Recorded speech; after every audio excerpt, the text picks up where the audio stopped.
Whatever doesn't confirm, it's not from the Book of Allah. And Baghawi lists all of these. He literally lists most of these interpretations from the Salaf. And then he says they all have the same general meaning, which is, and then he says what I just said, which involves filtration. Let's keep going. Say that it means anything like criterion or supreme authority. If it was going to use that kind of word, it would use what it uses in Surah 253. We gave Moses the scriptures and criterion. Oh, so if it did say criterion for the Quran in the context of the previous scriptures, then it would mean that the Quran is filtering. Okay, no problem. Let's hold you to that. With confirming what came before, as he revealed the Torah and the Gospel. Okay. Previously as a guide for the people, and also revealed the decisive authority, the same word, the criterion. Al-Furqan. The same word used, talking about the scripture given to Musa alayhi salam. So keep your word. You said, yeah, it would follow if it does say Furqan. Okay, it says Furqan for the Quran in the context of the previous scriptures. There you go. Like, these guys are complete juhal. And something tells me he's not going to keep his promise. So right there, it's Moses who got something that's a criterion, but that's not what's the word that is being used in 548. That's what the word you would want to use if you were saying the Quran is correcting the prior scriptures. Or all right, there you go. Islamic dilemma finished then. Khalas. All right, let's go home, bro. Telling you what's true and what is false, and that's not what it says. All right, look, guys. So I'll go live tomorrow at the same time. Thank you for coming on. Assalamu alaikum. All right, guys. So we're gonna end it here. By Inspiring Philosophy's admission, the Quran, because it's called a criterion in the context of the previous scriptures, therefore the Islamic dilemma doesn't follow. There's no need to continue the live anymore. So make sure you guys like the stream, inshallah. If you want to support me, my Patreon, GoFundMe link's gonna be down below. You get access to my server if you subscribe on Patreon. You support me that way. And yeah, I'll see you guys tomorrow, inshallah, same time. Okay. Assalamu alaikum. You have I can put them up. Do you have the one about the alternative interpretations of that? Because that just destroys them. Yeah, right here. Yep. Okay, so look, two notable alternative interpretations. Mujahid, and you can find this in Qurtubi. You can find this in Ibn Kathir, the unabridged version. But look what this says, Muslims. Mujahid said that Muhammad refers to Muhammad and his relationship with the Quran. No, not the Quran's relationship to the Bible. Think about what Deen responds. You don't understand like how much. If Islam is true, Deen responds is in more trouble than we are, guys. Deen responds is in more trouble than we are. So think about this. Think about the shirk right here. So guys, the claim is that the Quran is the Muhammad over the previous scriptures, right? That's the claim. And that is, I think that's what Surah 5 verse 48 is actually saying. Someone like Deen Responds says the word Muhammad there, even though it means guardian, maintainer, protector, those kinds of things, which are all affirming the scriptures, it actually means the thing that goes and corrects all the errors in it. That's what being a guardian means. A guardian means that you correct all the mistakes and errors, and you're the supreme authority. So you've seen the translation supreme authority, right? Not one of the traditional interpretations. Yeah. It means that Muhammad means supreme authority that corrects all the errors in whatever it's guarding. Okay. The first point being that it referring to the Prophet ﷺ, okay, let's say we granted it. Let's say it wasn't grammatically incorrect, because it's actually grammatically incorrect to hold to this view that Mujahid narrated. Even if we grant it for the sake of the interpretation and reconciling it, the point is that you can guard something in different ways. The Prophet can guard the Quran through recitation and ensuring that people are reciting it properly in regards to the Quran. And then, yeah, there's going to be another interpretation they're going to bring up where Allah subhanahu wa ta'ala is the muhayman of the Quran. Yeah, no problem. Like, these interpretations of guardianship can refer to different types of guardianship. The type of guardianship relationship that the Quran has with the Bible is a type that ensures that the true parts are clear and then the untrue parts are thrown away.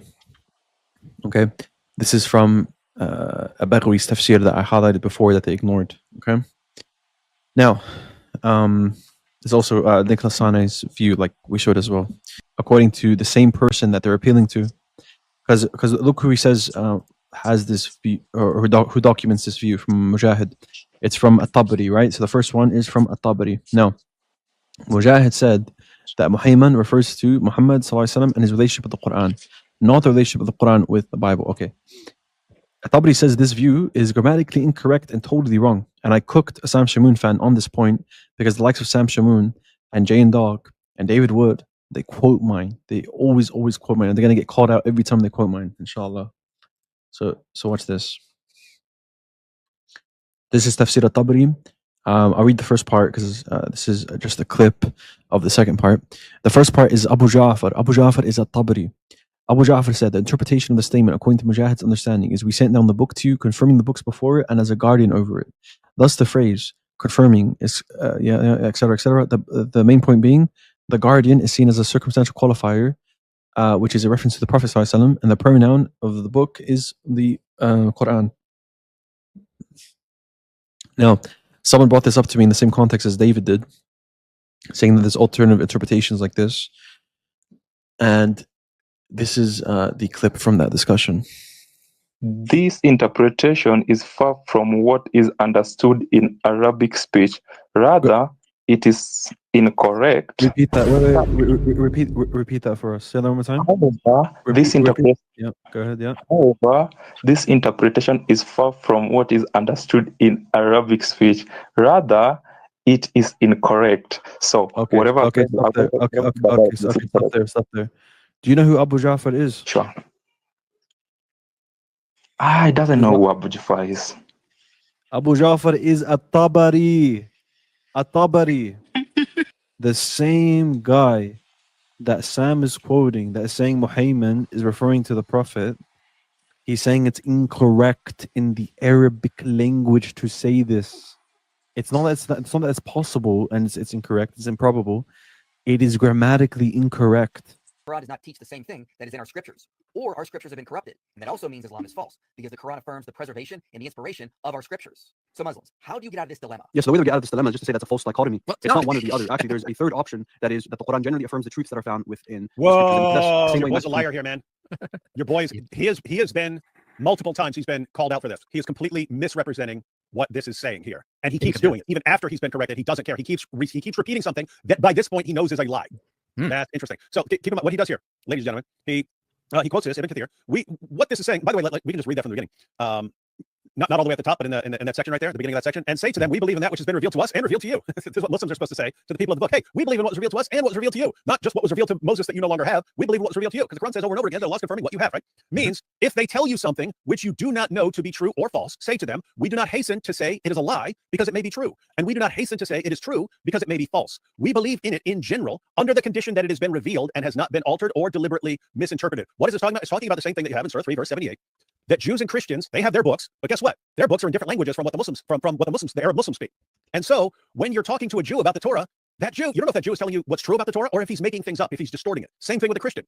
You don't know if the Christian is speaking truly about his book or falsely about his book. What that means is when a Christian is breaking things down for you, you can't say, well, I believe it. You don't know if he's speaking the truth or not. So when you say, I believe in general, what this is talking about, I believe in the scriptures totally. I am not sure about what you're saying to me. So insofar as what you're saying to me is actually something revealed, then, I would have no problem with it, but I don't know. This, the way general is used here, DOC breaks this down. The way general is being revealed here is there's the general belief and then there's the specific belief. Yeah, anyways, we're going to skip this waffle. That's just a bunch of waffle. Saying that Iman and Mujmalan, so a general belief, right? They're trying to link that to a concept in Islam about general belief in like articles of faith, etc. When the context is very clear, it's a general belief of the scriptures. so have a look at this. I'm going to first show you that Ibn Kathir clearly doesn't just mean the oral traditions that the Jews and Christians are giving. It's also the text. The text is being genuinely affirmed. And it's the text that's being genuinely affirmed, not whatever rubbish he was saying just now. So let's see here. But Dean, I'm getting shubuhat, bro. I thought the Christians are supposed to judge us. I don't understand. So watch this. Ibn Kathir, clearly Ibn Kathir is saying, in his time, you still say, yeah, we believe it in general. So first, let's put it into context. Ibn Kathir, does he believe in tahrif? Let's see. Chapter 5, verse 15. So the Prophet explained where they altered. So this is at the time of the Prophet ﷺ. Where they altered, distorted, changed, and lied about Allah. You're telling me that this only means orally. He also ignored much of what they changed, since it would not bring about any benefit if it was explained. Yeah.